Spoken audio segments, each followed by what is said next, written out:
My name is Iftikhar Kullo. I'm a cardiology consultant at the Mayo Clinic. My research focuses on the genetic epidemiology of coronary heart disease. I'm delighted to introduce a panel of speakers today. We earlier participated in a symposium that featured two debates on the use of polygenic risk scores for coronary heart disease. Risk prediction of coronary heart disease is very important. It's the leading cause of death in the United States.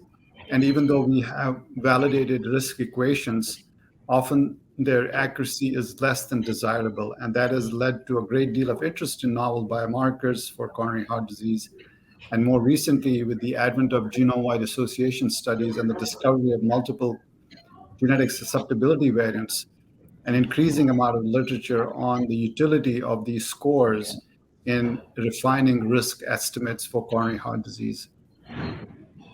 However, there are also concerns about their portability to other ancestry groups, how robust they are in terms of adding on to existing risk frameworks. And therefore, this was a timely session where we had debates on, first being whether PRSs are a transformative advance versus a modest increment in what we already have. And the second debate really being between the use of imaging versus polygenic risk scores. We had an excellent discussion, and we started off with the pro for transformative advance, and that was given by Dr. Derek Claren from Stanford University. And the con was Dr. Sadia Khan from Northwestern. And then we had an overview of recent updates in the literature on polygenic risk scores by Dr. Tim Assamese from Stanford. This was followed by the second of the debates, which was really a debate on the use of imaging, namely coronary artery calcification versus polygenic risk scores. The pro for this was Dr. Pradeep Narajan from the Massachusetts General Hospital, and the con was Dr. Kelley Branch from Seattle. So with that, I would like to introduce Dr. Derek Claren, who will give a brief synopsis of his argument that polygenic risk scores are actually transformative. Thank you, Dr. Kullo. I'm Derek Claren. I'm a vascular surgeon from Stanford University, and my research focuses on the genomic predictors of vascular disease. During my talk today, I focused on four main concepts that are integral to understanding PRS as an important advance in our field. The first is an understanding that polygenic risk scores can be used to predict both prevalent and incident coronary disease. And despite the fact that this is genetic in nature, this risk is modifiable. Second, that when we start looking at the right tail of the distribution for polygenic risk score and those at the highest risk, those at the right tail can be seen to have an equivalent risk to those carrying a monogenic mutation, such as those who carry a familial hypercholesterolemia variant. Third, some questions remain in the field with respect to polygenic risk score and how that's influenced by family history. And so the question regarding whether or not family history is a good surrogate for polygenic risk score was answered by looking at some recent literature that demonstrates that PRSs and family history are orthogonal, and each adds additional information into risk prediction models. Finally, I made a brief mention of the fact that while we have certain instruments and tools that will be discussed later, including things like the Framingham risk score and the pooled cohorts equations, for other diseases that are outside of vascular disease, polygenic risk scoring may be able to be utilized for prediction above and beyond what we see in terms of gains for coronary disease.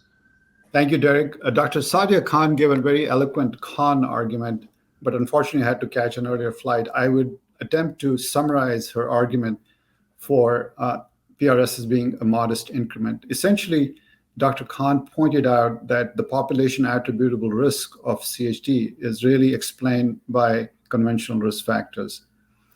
She made the argument that pooled cohort equations, which are a model that include the conventional risk factors, are adequate enough for risk prediction in clinical use, and that any incremental utility from the polygenic risk scores is modest. She pointed out that when we look at a marker of or a measure of discrimination, namely the area under the receiver operating curve, that when we add the polygenic risk score to a model that includes conventional risk factors, the increment is very modest. She also pointed out that the net reclassification index using a polygenic risk score is, compared to an imaging measure, again, very limited.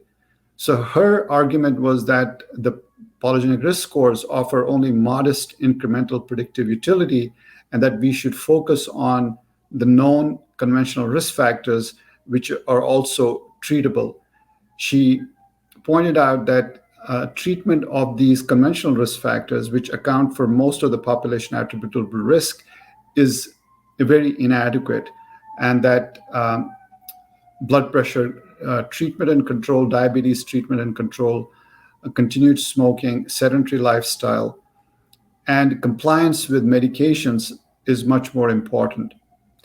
So I hope to have distilled that argument, the Khan argument from Dr. Khan, and I'll now ask Dr. Assamese to give us an update on the recent mega-analyses on coronary heart disease genomic association studies. Tim? I spent my 10 minutes reviewing the recent publications of GWAS studies, and particularly did an overview of studies involving non-Europeans, because one of the major concerns we have with the implementation of polygenic risk scores is potentially worsening health disparities, because unfortunately the genetic architecture is not the same across all race ethnic groups, and so the development so far for polygenic risk scores has been largely along the lines of the use of European populations, and that doesn't necessarily translate perfectly when applying that score to non-European race ethnic groups. And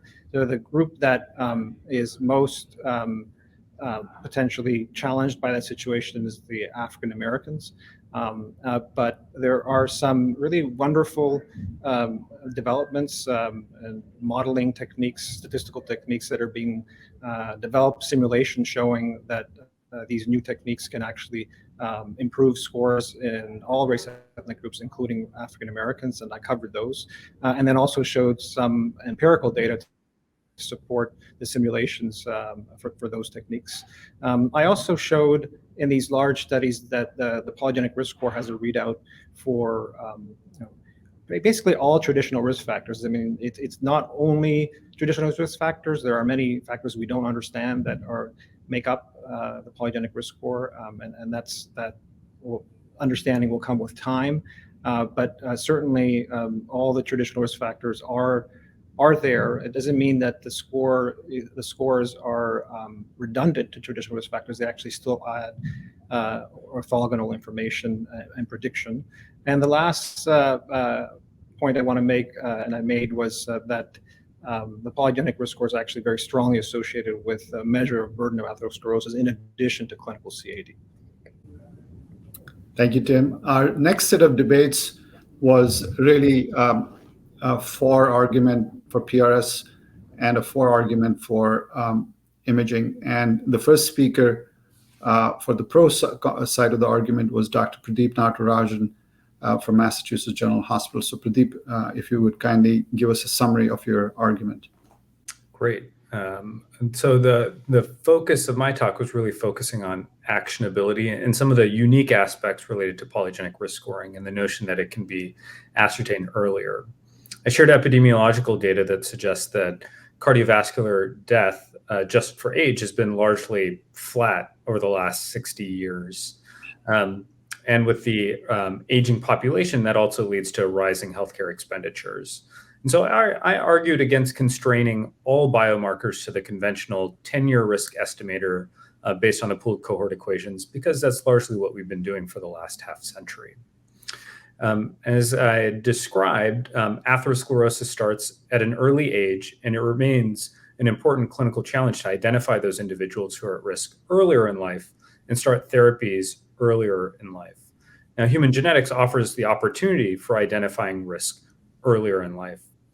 I shared some preliminary data that suggests the performance of a polygenic risk score may be better earlier in life, at least when looking at early, mid, and late middle age.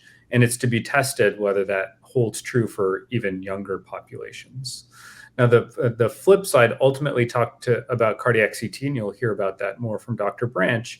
And I focused on the clinical problem of identifying individuals at risk at young age, because the 10-year risk estimator largely classifies all individuals early in life as not being at high risk for cardiovascular disease. So the main clinical issue for younger adults is to upclassify risk and upclassify the most appropriate patients.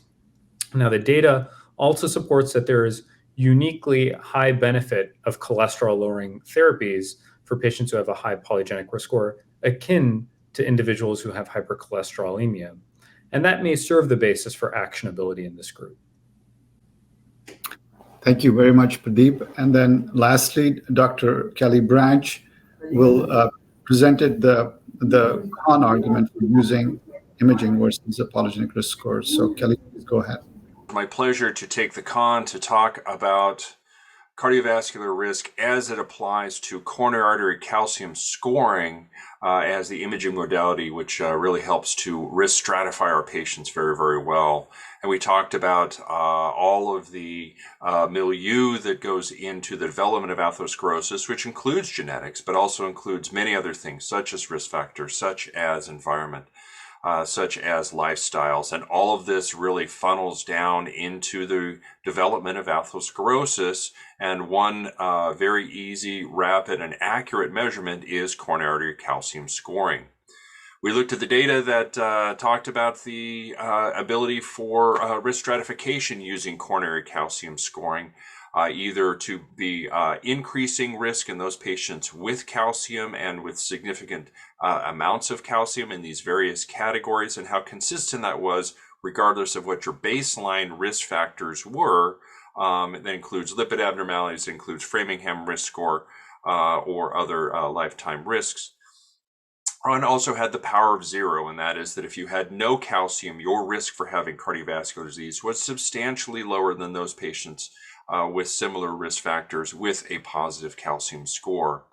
I think we also talked about the interface between polygenic risk scores and calcium scores, in that there's some data to show that these could be complementary, especially in patients that are younger, where you're trying to figure out whether or not they could potentially go to calcium score earlier rather than later.